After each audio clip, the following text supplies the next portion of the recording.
Hello, you're very welcome along to another bonus episode of the Tackling Sport podcast. And it's Daniel Hussey here once again for day 3 at Cheltenham. And firstly, I want to say, really appreciate the great reactions the first 2 days of the YouTube videos. And of course, this is also going out on podcasts. I'm well aware a lot of people can't see that. But if you are watching on YouTube, all I ask, or all we ask, if you just give us a like or subscribe to the channel, that would actually mean the world to us. And yeah, it would just really make a massive difference and help us reach more people, really. That's simple as. But firstly, what a day. The highs and lows of this great sport. Just to go back to concertista on the first day. It's actually the only time I've had to, for want of a better word, like had to have a walk after a race. I don't know what it was about that beat. And I was trying to think back to other bad beats that never seemed to get me as much. But I went for a 10-minute walk around the housing estate. I'd highly recommend that to someone over the next couple of days. If you do have a bad beat, just walk around and a bit of perspective. But yeah, the highs and lows of racing, really. And I guess after 3 races, today, I was thinking, geez, yeah, we're probably struggling today. And put the kettle on. She was absolutely amazing. The Napa we put up at 12-1. She went off at about, well, she went off, I think, a 17-2. But that was mainly because Play Log probably got pulled out. But what an unbelievable performance. And I was never crabbing Shakin Poursois. I was probably a bit surprised with how he ran. I guess jumping the last, he was still leading. I guess the hill did catch him out. And a lot of people said that you might not find much off the bridles. So, but yeah, put the kettle on. She ran a race. She was so game. It just reminded me of the article where, if you watch the article back as well, Fakir Degree had her. He was going to beat her, and she just kept going and going. Yet I still thought that she was going to get caught on the line. So we celebrated pretty well here. The few of the housemates. It was brilliant. It's rare everyone's on the same horse as well, because we all have different opinions. So it was brilliant. We all got on, put the kettle on, and it was brilliant. I'm saying brilliant a lot, but it was amazing. And then Tiger Roll, like, while I put Tiger Roll off or up, sorry, I did say, like, it wasn't the strongest fancy in the world for me, so I'm not going to claim any major credit. I just thought the ground, and he did run 22 lengths second to Easy Land, but if Easy Land underperformed, he had a chance, and yeah, he won by 18 lengths. So what are we talking, a 14 length turnaround or whatever? But great to see Tiger. I hope racing tries and find a way or the connections to get Tiger on the Grand National. But that's enough about yesterday. Obviously, Monkfish was brilliant as well. Albeit a couple of mistakes in there, but yeah, let's move on to day 3. I know you're all here for, but just thought I'd get that little bit of emotion. The Tiger Roll put the kettle back to back. It's kind of tough on the old heart now, I'm not gonna lie. But first, let's move on to the Marsh Novice Chase. Envoy Allen wins here. It's pretty simple, but unlike the Monkfish yesterday, where I just kind of put up Monkfish more than, didn't really back him, but just didn't really go against him. I do like a horse, and I've liked this horse for a while at a price in the without market, and that's Blackbow. Willie Mullins trained Blackbow, and the reason I like him is he's unexposed over the 2.5 miles. Now, he was disappointing at Christmas. He fell, and he was disappointing in his following race, and then he ran at the Dublin Racing Festival, and while it wasn't the best run in the world, he was 9 lengths behind in Ergamine in third. He was a 40-1 shot, which kind of shows he wasn't really fancied on the day. Over 2 miles, if there is a bit of improvement over 2.5 miles, he could be the one to chase Envoy Allen home. And it's Blackbow without the favourite at about 11-1 is a pretty good each way price, 3 places. Yeah, that's the one for me in this race. And, I've been kind of, I can see him running a big race or better race. And if that's good enough to chase home Envoy Allen, then it could be, if he's 7-8 lengths behind Envoy Allen, that could be good enough to be second in the without favourite market. I just think he's not without a chance of kind of sneaking in the frame. So Blackbow for me, it's Willie Mullins. Do not be surprised if there's a bit of late money for him as well. So if you want to get on that price, it's about 11-1. I think odds checker I checked about 5 minutes ago at about 6 o'clock on Wednesday. So Blackbow 11-1 without the favourite. Onto the second race, and it's the 155, the Bertamps Network Final Handicap Hurdle, a race I, funnily enough, have a good record in. However, I've been struggling with this race all year, I'm not going to lie. Just couldn't really find the winner. Like, the Boss's Oscar was obviously the main one that people latched on to early on, and he got a serious amount of weight given to him in the handicapper. I think he's rated like 151 or something, a lot. And, I have, just for full disclosure, I have anti-post backed Mrs. Milner, and anything will do. However, just looking at the race and the current prices, I'm going to take a chance on the Boss's Oscar. And I do think that you're getting 6-1 on a horse they definitely feel is a grade 1 horse in a handicap. And I just think if he is as good as connections think they are, they've got a conditional jockey taking off £7. So despite the rise, it's kind of taken away a lot of that. I think he's still worth it. And again, it's going off the current prices. Mrs. Milner was interesting if she was a bit bigger, but she's 14. Don't think there's much value there, albeit she could run really well. But for me, the Boston Oscar at 6-1 is the bet for me in this race at the current prices. And yeah, hopefully a bit of late money. We go off favourite. And yeah, another solid winner for, well, Gordon Elliott, but obviously Sneezy Foster now. But yeah, that's my pick in the attempts. 2:30, the Ryanair Chase, and the horse I'm fancying, and it's based a lot on the current prices, is Sam Crow at 14-1. You could make a case for the 1, 2, 3, 4, 5, 6, 7 horses in front of him in the market, and I wouldn't put you off any of them. Not gonna lie, it's one of those races that's very messy in terms of trying to pick out the form. A lot of these horses last start been pulled up. Unseeded riders fell. I just think Sam Crow's the forgotten horse in the race. Like, he won the Marsh last year and beat Mellon and Faheen. And while Faheen was getting old, I think that was a serious race if you look at the figures. And while he was pulled up in the Savills Chase this year over 3 miles, he hasn't run since then. The Michael O'Leary, the O'Learys, they wouldn't be sending Sam Crow here if he didn't have a chance. 14-1. I'm fairly confident there's going to be late money in the day. Do not be surprised if Sam Crow goes off single figures and runs a massive race. So if you're watching this and you can get anything above 10-1, 10, 12, 14-1, that's an each way bet for me, to be honest with you. So he's my only play in the Ryanair. As I said, you get down a rabbit hole and start backing 3 or 4 of these. Don't just pick one and almost move on from the race. It is a kind of competitive race, but most on Thursday are, I guess. But yeah, he's the pick for me. Stayers Hurdle, my nap of the day. One of my strongest fancies of the festival, I guess, overall, is the Storyteller.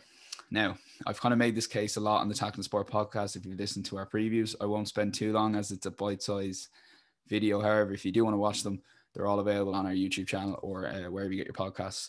But I still think there's juice in the 11-1 price there, and you're getting 4 or 5 places with some firms.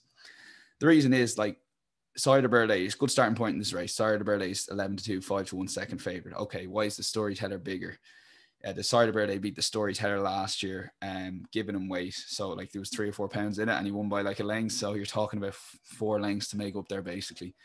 But I really think that on the day, Davy Russell has been quoted as saying that he did nothing on the Storyteller. The Storyteller brought him into the race. He almost felt like he was going so well that there was no horse in the race that was going better than him, until he looked to his left on his blind side and actually saw Barry Garrity was cruising on Sire de Burley, and that actually started riding him out.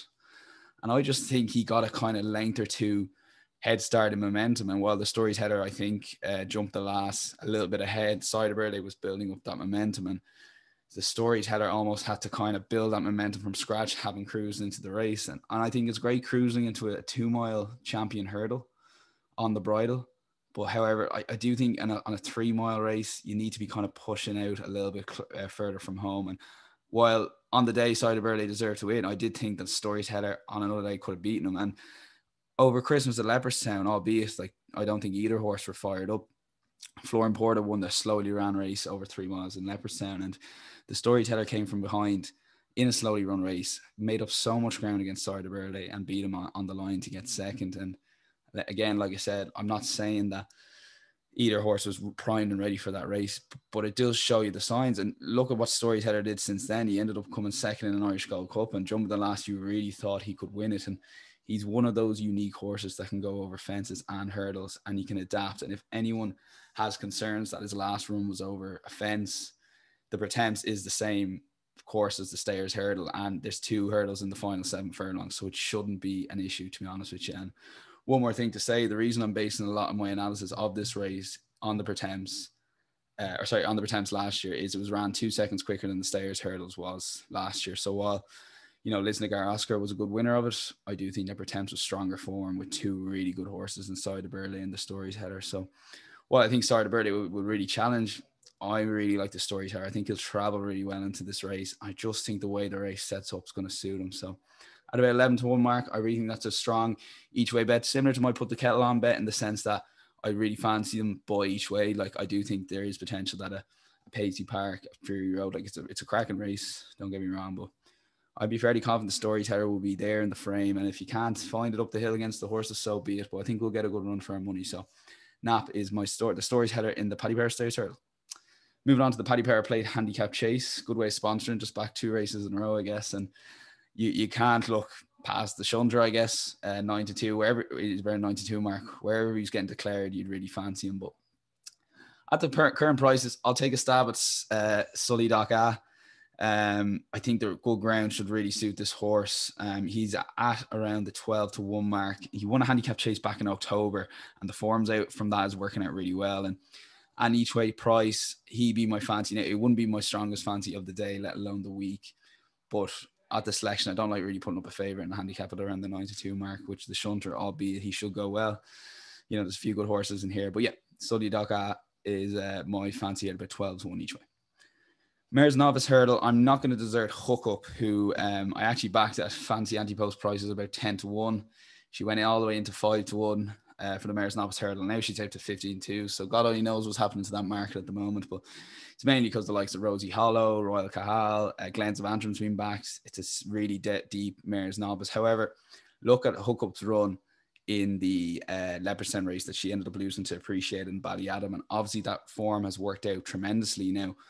I thought at the start of the week, had that form worked out, like Appreciated winning the Supreme like he did, that Hookup's price would crumble, I guess.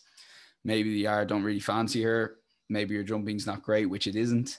But it's similar to the Storyteller in the sense it's the same course. So there's 2 hurdles in the final, 7 furlongs. I don't think the jumping will catch her out. Put it this way, I think Hookup, she'll be there. If she's thereabouts, you know, with a 7 furlongs to go, she'll be right in the race. But obviously, if her jumping catches her out early on, maybe, but it won't catch her out in the finish. I still think she's a good price at 15-2. I won't desert her.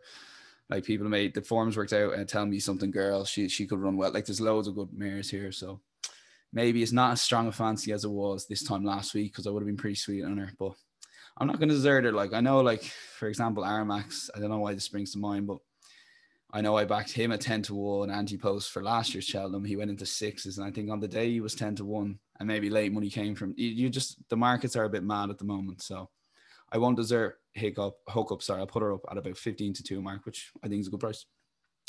And the final one is the Kim Muir, which is the final race on Thursday. And the reason I'm kind of humming and hawing is Mount Ida. I'm going to put up here, and last time I checked, he was 8-1. I think on the odds checker grid there, he's 7. So there's obviously a lot of money coming for.